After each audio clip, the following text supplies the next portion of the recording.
네, 안녕하세요. 스페이스 크리에이터입니다.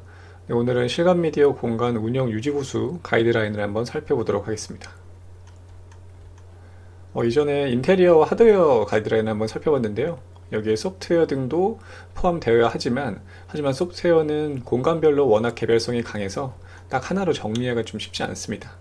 네, 이전의 칼럼들을 한번 보시면 좋을 것 같고요. 각각의 실감 미디어 기업들이 보유하고 있는 솔루션과 콘텐츠가 다르다 보니까 하나로 정리하기는 좀 어려워요. 그래서 대략적으로 좀 정리한 자료는 한번 보시면 참고하시면 좋을 것 같고, 어쨌든 소프트웨어적인 요소까지 마무리가 됐다고 하면 실감 미디어 공간이 하나 딱 만들어지게 됩니다. 네, 그리고 그 이후에 고려해야 될 사항이 바로 운영과 유지 보수인데요. 앞선 인테리어와 하드웨어 소프트웨어가 원활하게 운영될 수 있게 지속적인 관리를 해주는 과정이라고 보시면 될 것 같습니다. 예시를 보면서 하나씩 알아볼게요. 네, 먼저 인테리어 쪽 보겠습니다. 쉽게 생각해서 우리가 새 아파트에 입주를 했다고 생각을 해볼게요. 모든 것이 완벽하게 지어졌으면 좋겠으나 자잘하게 손 봐야 될 것이 좀 많죠. 가령 벽지 일부분에 손상이 있거나 빌트인 가구의 조립 상태가 완벽하지 않다거나 등등이요. 그럴 때 우리는 이제 하자보수 센터에 전화를 해서 이런 문제가 있으니 보수를 요청하죠. 그래서 실감 미디어 공간도 마찬가지입니다. 인테리어 영역의 시공의 마감과 가구 등에 있어서 마음에 들지 않는 부분이 있으면 보수를 요청하는 것이죠. 다음에 이제 하드웨어 및 이제 이쪽 파트에서의 운영 보수를 한번 알아볼게요. 이것도 예시를 들어서 TV를 샀다고 가정을 해보죠. 몇 개월 정도 사용을 하다 보니까 액정 끝 부분이 좀 흐린 현상이 나타나면 어떻게 하시나요? 우선 AS 센터에 전화를 해서 문제를 설명하고 대응을 요청하시죠.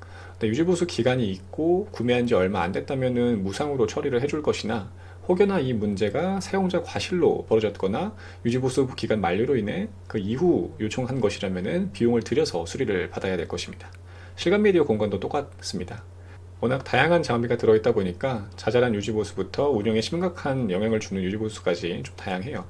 빈도수가 가장 많은 부분은 디스플레이, 프로젝터와 LED, 그리고 PC 등의 영역이면서 터치 센서가 있는 곳에서도 보수 요청이 좀 많은 편입니다. 네, 끝으로 소프트웨어 단 한번 볼게요. 위에 인테리어와 하드웨어 속에서는 일상 속의 예시를 들어서 설명이 가능했지만 소프트웨어는 좀 케이스가 다릅니다. IT 직종에 종사하시는 분들 말고는 소프트웨어 운영과 유지 보수를 요청해서 분들이 그렇게 많지는 않으실 거예요. 최대한 쉽게 설명을 해볼게요. 실감 미디어 공간에는 다양한 솔루션과 컨텐츠가 들어갑니다. 가령 우리가 익숙한 파워포인트처럼 실감 콘텐츠를 구현하는 저작 도구가 있다고 해보죠. 그런데 이 저작 도구가 제대로 작동하지 않아서 실행이 되지 않을 때는 사용자의 이용 능력이 좀 미숙해서 그럴 수도 있고, 이 소프트웨어에 버그가 있어서 그럴 수도 있습니다. 이럴 경우에는 이 소프트웨어를 개발한 개발사에게 지원을 요청을 해야 되는데요. 테크니컬 팀이 따로 있겠죠. 이처럼 인테리어와 하드웨어처럼 문제가 발생하면 대응을 요청하는 이런 소프트웨어적인 하자보수 측면의 관점도 있을 겁니다. 다른 측면으로는 소프트웨어를 업그레이드하는 방식이 있을 텐데요. 우리가 일상적으로 구매하는 소프트웨어를 떠올려보죠.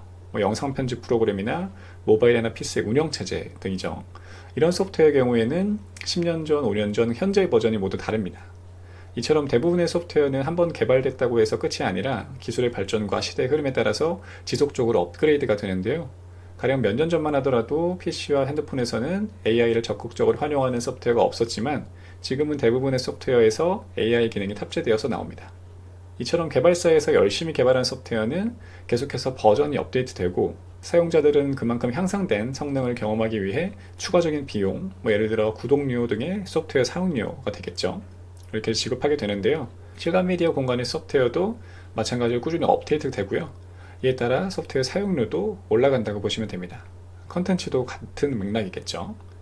이처럼 실감 미디어 공간은 한번 만들어졌다고 해서 끝이 아닙니다. 지속적으로 운영할 수 있게 유지보수 해줘야 되고요. 그래야지 살아있는 공간으로 활용이 가능하죠. 다만 이미 구축된 공간 중에 지속성을 갖고 운영한 곳은 그렇게 많지는 않아요. 그 이유가 기본적인 유지보수 기간이 1년 정도이고요. 길어야 2, 3년 정도 되기 때문에 담당자가 변경이 되거나 운영에 필요한 예산이 확보가 되지 않았을 경우에는 영속성이 좀 떨어집니다. 따라서 실감 미디어 공간 구축을 염두에 두고 있는 분들은 추후에 운영에 필요한 예산까지 고려해서 공간 도입을 검토를 해야 될 거고요. 공간 구축 사업자 선정 시에는 지속 가능한 지원이 가능한 실감 미디어 기업을 찾는 것이 가장 중요할 것입니다. 네, 여기까지 도움이 되셨다면 구독, 좋아요, 알림 설정 부탁드리겠습니다. 감사합니다.